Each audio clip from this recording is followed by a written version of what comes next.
Britain లేకపోతే Europe దేశాలలో ముస్లిం సామాజిక వర్గానికి సంబంధించి సర్వే చేసినటువంటి కొన్ని సంస్థలు బయటపెట్టినటువంటి ఒక చారిత్రాత్మకమైనటువంటి అంశాలు. మనకి మామూలుగా ఇదివరకటి రోజుల్లో బాల్య వివాహాలు జరిగేది హిందువులకి.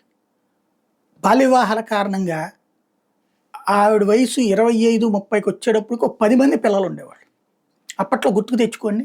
ఇప్పుడు మా తాతయ్యకే ఉంటే, మా నాయనమ్మ తాతయ్యలకి 10 మంది పిల్లలు ఆడమగ చనిపోయినటువంటి వాళ్ళు కాకుండా. అట్లాగే మా అమ్మమ్మ వైపుని చూసుకుంటే వాళ్ళు 8 మంది పిల్లలు చనిపోయిన వాళ్ళు ఒక 4, 5 దాకా ఉన్నారు. అంటే 13 మంది ఇటు అటు 12, 13 మంది. అంటే అంత సంతానాలు ఉండేవి.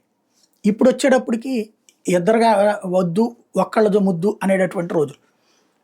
అయితే యూరప్ దేశాలకు వలస వెళ్ళినటువంటి ఈ సిరియా, యెమెను ఇట్లాంటి దేశాల నుంచి వెళ్ళినటువంటి వాళ్ళు, ముస్లిం దేశాల నుండి వెళ్ళినటువంటి వాళ్ళు, వాళ్ళ ఆడపిల్లలకి బాల్య వివాహాలే చేసేస్తున్నారు. అబ్బాయిని బాల్య వివాహం కాదు.